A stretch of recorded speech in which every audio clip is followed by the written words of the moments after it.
That's what each academics and the Baltimore Riots. So that's what we're calling it these days. I mean, listen, what actually started as the protest over the death of Freddie Gray, in which his spine was snapped in 3 different places, it's actually now turned into mass fuckery and chaos. I mean, I don't got too much news to report to you today. Because, at least about this, because you guys could get that all over. I don't need to tell you that tons of shit was fucked up. You guys can see it on Instagram, Twitter, Facebook. The CVS was burned, set on fire, cops injured, as well as innocent bystanders. But opportunists in Baltimore, they're acting under the veil of being protesters just to fuck shit up, just to loot, just to do some real dumb shit, right? The media then in turn is calling them protesters because it feeds a narrative. The police creates a narrative that kind of helps with these situations culminating, and then when the protests happen, they wait for the violent shit to start that they could pick that up. Now, I don't need to tell you everything that went on, because as I said, it's well documented. CNN, Fox News, MSNBC, they live for moments like this. It's no type of coincidence that their reporters, they're right in the midst of it. Somebody getting fucking robbed, stabbed, they're right in front of it like, look over there, right? They're right in front of the fire hose getting stabbed up, the building getting burnt, people getting robbed, they're right there. Because you know why? They watch too much fucking noisy. They must think they're really on the scene. They're trying to bring you this world star shit for real, for real. Now, you see, man, because you can't feel bad for them when they get robbed, beat up, or their camera stolen, or whatever the case is. They want to be there. They want to feed into a storyline, into creating the news. That's what the news is about these days. But listen, man, because while all the talk is going on, I'm going to actually take a different angle in approaching this whole situation. I'm going to focus on 2 parts, really. Now, first and foremost, this situation is really caused by everybody. Everybody, okay? Maybe some have bigger parts than the others, but everybody contributes a little part. Think about it. The motherfucking police. We know what their part is, right? You guys are just not transparent enough, and it seems that there's a systematic problem there, and you guys haven't fixed it, right? Of course, the media. The media builds up on this shit and actually covers all the fuckery going on, which encourages more. If you think about it, when you're filming something for World Star, you encourage the person to turn up even more. Come on, it's common sense, right? You shove at least 700 cameras in a bunch of people who just came off the block. Niggas ain't even changed their underwear or brush their teeth. They're going to act up even more, right? But of course, they're not the only people to blame. We also got to blame these opportunists, these savages. And those are not protesters, by the way. But people are going to confuse them for protesters because, hey, listen, once you get violent, people just say, fuck it, all the protesters are fucking up. Right? But I'm going to say again, listen, the cops, they're unwilling to make the fundamental changes after seeing what happened in other high-profile cases. And the thing is, we aren't seeing big cities learn from other cities. They're thinking like it only happens in one town. Happened in Ferguson, then it's happened in Baltimore. Now, pretty much for me, I denounce all type of violence, all the fucking shit up. I don't condone none of that shit. I only condone fucking up the commas, like my nigga Future Vandross would say. But not the corner store. Don't fuck up the corner store, bruh. That's misguided rage. But listen, I see a lot of people on Twitter, on Instagram, on Facebook. They want to be that person to say, yo, look at these motherfucking idiots. What are they doing? And to a certain extent, they're definitely right. I mean, the businesses that are getting fucked up, they don't solve nothing. But let me ask you this, all right? I'm going to just pose a question. Because for the casual person who doesn't follow the news, as I say, the news is getting record ratings right now. Record. Like, there was an earthquake in Nepal. They were like, there was mad people killed here. Back to Baltimore. Right?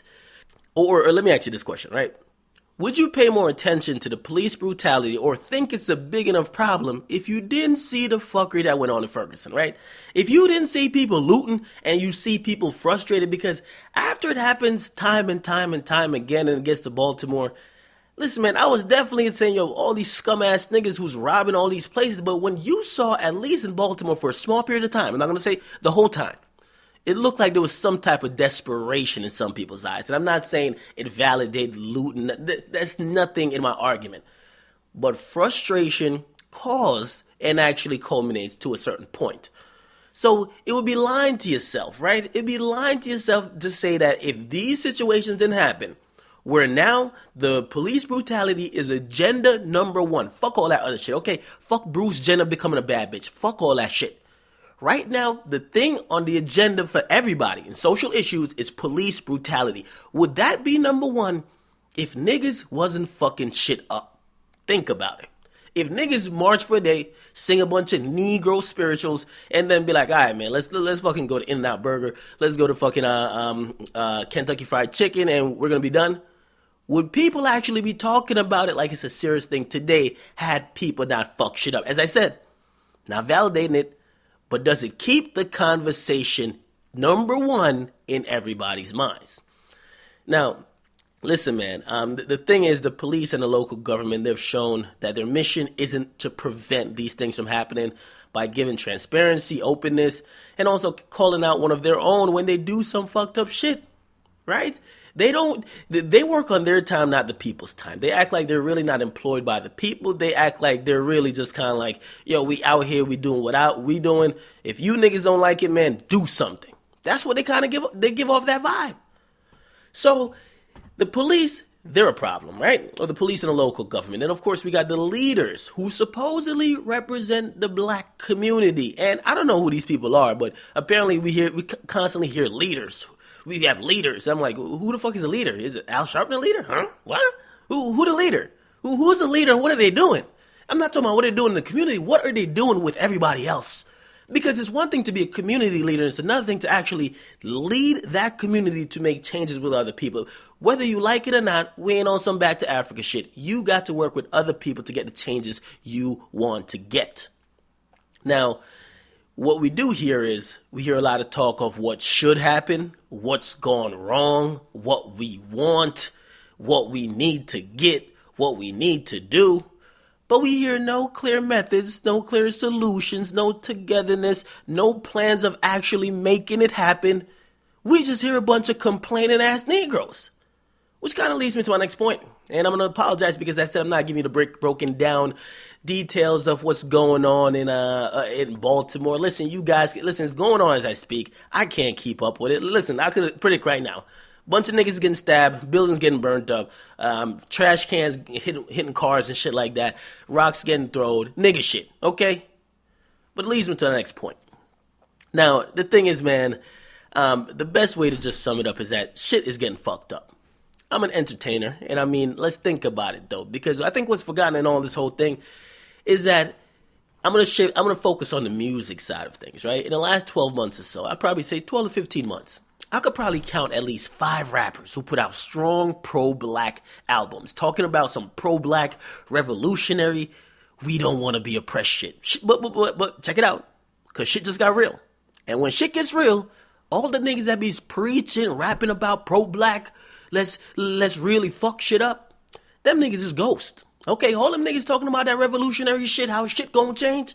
When shit get real, niggas get ghost. Niggas only come around when they got an album to put in stores. Let's recognize that most of these entertainers you claim are real. They're deep, right? They're not on CNN right now. They're not actually on the front lines, actually leading the people with the same message they were rapping about for the last 15 months.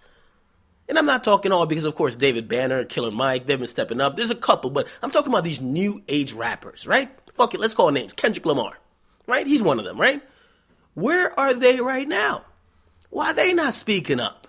It was very convenient to speak up when they wanted to sell an album, and don't get it fucked up, they all sold albums and did better than they ever done. Pimping that pro-black message, right? Look at Kendrick Lamar's sales. He did pretty good, not gonna lie. Look at even J. Cole's sales. He did pretty good. Right? But I think right now that's when we need all these rappers, these entertainers to really speak up. But what you're going to realize is that it's not going to happen. It's not going to happen because most of these rappers, unlike Tupac, right? When people heard Tupac back in the day, people used to be like, yo, that's that nigga Tupac, yo. That's that nigga, he's a fucking problem. Because he kind of lived it and he spoke as well, right?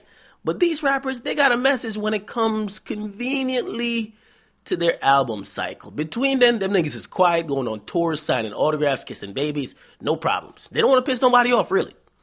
They're entertainers, right? And think about this, too. 3 months from now, right?